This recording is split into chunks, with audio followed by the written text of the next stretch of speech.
Avui us explicaré la història d'una petita gran castellera. Us explicaré la història de l'Emma, la petita de Can Timbal. Tota aquesta història va començar a la festa major de Terrassa. La família Timbal havia anat al Raval un matí després d'haver vist els bastoners, els gegants, l'àliga, d'haver ballat l'estepera i fins i tot d'haver descobert qui és el capgros de l'any. Que per cert, qui deu ser el capgros de l'any? Bueno, a veure qui s'empesca el cassinet. De nit també hi havia hagut ple d'activitats al Raval, que n'havien sortit de bèsties i se n'havien fet de bestieses, però no totes en el Raval infernal. Però ara tornem a la història. La família Timbal li encanta la cultura popular i no perden mai l'oportunitat d'anar a veure castells, sobretot els de Minyons. No confondre Minyons amb els Minions, que no seria la primera vegada que passa. Però ui, ho sentiu? Són les gralles grillades i el toc de castells i els tabals. I fixeu-vos-hi, hi ha tot de gent que s'arremolina al voltant del tronc fent una gran pinya. I si us hi fixeu, mireu, el castell es va fent gros i gros i és de color malva, que és de Minyons. I fixeu-vos-hi, aquella és l'enxaneta que va pujant i el castell es va fent gros i es va fent gros. Va, que ja és a punt, va enxaneta, que ja hi ets. I la plaça està tota embadalida esperant aquest moment. És a punt i bé, i ja fa l'aleta, i perfecte. I l'Emma, després de veure aquest moment, l'Emma ja ho té clar. La protagonista de la nostra història, l'Emma vol ser castellera. L'Emma vol ser Minyona. Minyons és una colla castellera que es va estrenar el juliol del 1979 i mireu si és important que és la primera colla que va fer un castell de 10 i la primera en utilitzar folre i manilles. Que no sabeu què són folres i manilles. Bé, doncs presteu atenció que ara us ho explicaré. L'Emma és una nena que li agrada molt aprendre i anar a l'escola i jugar amb els seus amics i amigues, però cada dia, a l'hora del pati, hi ha un nen que no sabem per què li busca les pessigolles i li fa «Ets molt petita i escarransida, no pots fer res tu sola». Clar, l'Emma quan sent això li entren moltes ganes de plorar i no entén per què ho fa aquest nen. Suposo que vosaltres no feu res així, no? No us ficareu amb els altres ni els direu coses, no? Bueno, espero que no, perquè no està gens bé. Després de l'escola, la mare porta l'Emma i el seu germà Martí a l'assaig de Minyons. L'Emma està il·lusionadíssima, està superemocionada per veure, i quan entra es troba ple de nens i nenes fent exercicis de força i d'equilibri i passant-s'ho d'allò més bé. Però quan ho veu, li diu, mare, jo crec que no ho podré fer tot això. Però just en aquell moment havia entrat la Mariona, la cap de canalla, i s'ajupa al seu costat i li diu, ja veuràs com sí. Per què no vens amb mi i ho provem? I la Mariona se l'emporta amb tota la resta de nens i nenes. L'assaig va anar força bé, la veritat, i fins i tot l'Emma va arribar a pujar a un pilar de 4. No us passa que a vegades us fa molta il·lusió una cosa, però no sé, et fa com molta por i estàs així com escagarrinat que no saps si fer-la, però un cop la fas et fa molta il·lusió i et sents superple? Doncs això és el que li va passar a l'Emma. L'endemà, l'Emma va a l'escola i el primer que fa és anar corrents cap a la seva mestra preferida, sí, la Blanca, que no li digueu a ningú, però la Blanca és la meva tieta. I li va explicar que el dia abans havia fet un castell i a més ho va explicar davant de tota la classe. Però, clar, què passa quan arriba l'hora del pati? Que hi ha aquell nen més gran que sempre la molesta. I aquell dia no va ser una excepció. Així que va anar al seu costat i li va dir «Ets petita i escarransida, no pots fer res per tu sola». Però aquell dia alguna cosa havia canviat. Es va girar i li va etzibar «Tu, brètol malcarat, jo he pujat un castell. Tu pots dir el mateix, oi que no? Doncs apa, siau!» Des d'aquell dia, aquell nen mai més li va tornar a dir res. Tothom es va quedar bocabadat, però a vegades hi ha certs problemes que és millor afrontar-los. Directe als morros. Tota la família Timbal va veure els assajos de l'Emma i s'ho passaven tan bé que fins i tot el pare i l'avi es van apuntar a les gralles grillades. Què passa, que no sabeu per què es diuen gralles grillades? Doncs si voleu saber-ho, els hi haureu de preguntar. En els assajos, els caps de colla sempre ensenyen uns croquis plens d'una organització, perquè penseu que la distribució d'un castell i l'organització són com uns arquitectes. Però no sé, hi havia una cosa que ens cridava l'atenció i és què hi fa un King Kong allà? No sé, allà el croquis parlava algú d'un King Kong. No sé, no ho acabo d'entendre. Bueno, ja és ben bé que aquests de Minyons no hi toquen gaire. Però als assajos l'Emma estava il·lusionadíssima i amb moltes ganes, però hi havia una cosa que la preocupava. Mentre ella feia aquells exercicis d'equilibri i de força que havíem dit que tothom s'ho passava tan bé, veia que a l'altra banda del pati hi havia un noi, un nen que la mirava malament. Era en Guim. No sé. Per què la hauria mirar malament? Bé, no sé. S'ha de treballar molt i molt perquè un castell surti bé. Penseu que s'ha d'anar molt i molt coordinats, perquè si alguna cosa falla, el castell pot fer llenya.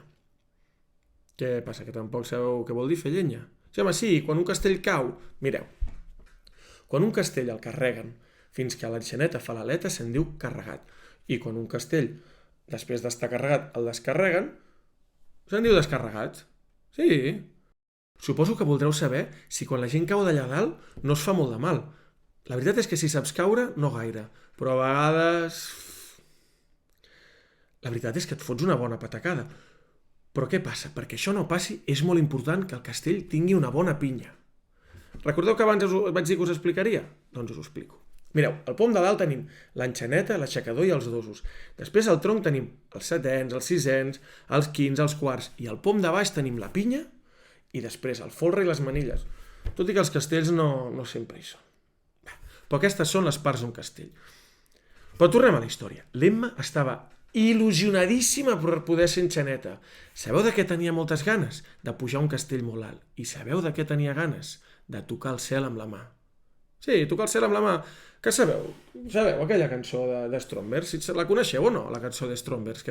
Sí, la de tocar el cel amb la mà. No? Mireu, va, que us l'ensenyo i segur que la podem cantar. Diu 2 vegades i toca el cel amb la mà i toca el cel amb la mà. Llavors diu, i un dels més petits és el més alt del món, i toca el cel amb la mà, i toca el cel amb la mà. Què, ens atrevim a cantar-la? Ja veureu. Som-hi. 1, 2, 3 i toca el cel amb la mà, i toca el cel amb la mà, i un dels més petits és el més alt del món, i toca el cel amb la mà, i toca el cel amb la mà. Bueno, la cançó fa moltes més coses, però tornem a la història. Estava assajant l'Emma i va veure que en Guim estava assegut a l'altra banda mirant-la malament. I així que es va armar de valor i li va dir «Mariona, sí, la cap de canalla, m'acompanyes a parlar amb en Guim?» Així que es van apropar cap allà i li van dir «Ei, Guim, una cosa, per què em mires malament si jo no t'he fet res? M'agradaria saber per què i sobretot que deixessis de fer-ho». En Guim, quan li van dir això, es va quedar super sorprès. No, jo no et miro malament. Bueno, sí, està bé. Saps què passa? Que em sento trist perquè veig que estàs fent tots els exercicis i me'n recordo de quan jo ho feia i m'entristeix. I diu, ui, i què t'ha passat? No, que a mi m'agradava molt pujar i quan estava allà amunt m'encantava, però ara m'he fet gran i abans pujava com una ploma i ara sóc massa petit per ser dels grans i massa gran per ser dels petits i no trobo el meu lloc amb la colla. És llavors quan la Mariona agafa l'Emma i en Guim i li diu «Guim, per què no li expliques tots els secrets per ser una gran enxaneta? Sí, trucos. No només a l'Emma, sinó tota la canalla de la colla. I ja veuràs com aviat tornaràs a pujar. Els assajos següents són plens d'esforç i d'entusiasme i cada vegada que alguna cosa surt bé hi ha ple d'alegria i de festa. Ui, ara no sé si hi ha festa, minyons. Ara no sé si s'han de fer festes. Bé, suposo que alguna, però no gaires. En Guim en pocs dies es converteix en imprescindible, no només perquè es dedica a ajudar a tothom, sinó perquè a més els fa riure. I ben aviat, ell ja sent que troba el seu lloc a Minyons. I aviat arriba una actuació important, i és en aquell moment que cap al final de l'assaig apareix el cap de colla i va «Emma, m'agradaria dir-te una cosa». I clar, l'Emma tota nerviosa i diu «Què passa? T'agradaria estrenar-te com a enxaneta en un gran castell?» I just en aquell moment, l'Emma, plena d'emoció, li diu «I tant que sí, em faria moltíssima il·lusió». I sabeu què va fer en aquell moment? Va anar corrents pel pati. I sabeu on va anar? Va anar a abraçar en Quim. Sí, en Guim, aquell nen que es ficava amb ella i la mirava malament. Doncs és a la primera persona que va abraçar i que va anar a dir-li. Arriba el gran dia. Avui l'Emma s'estrena en un gran castell. La plaça cada vegada és més plena de camises de colors i tothom es va agrupant amb les seves colles. La gent està supercontenta i il·lusionada i amb moltes ganes. Però l'Emma més que està contenta, que també ho està morta dels nervis.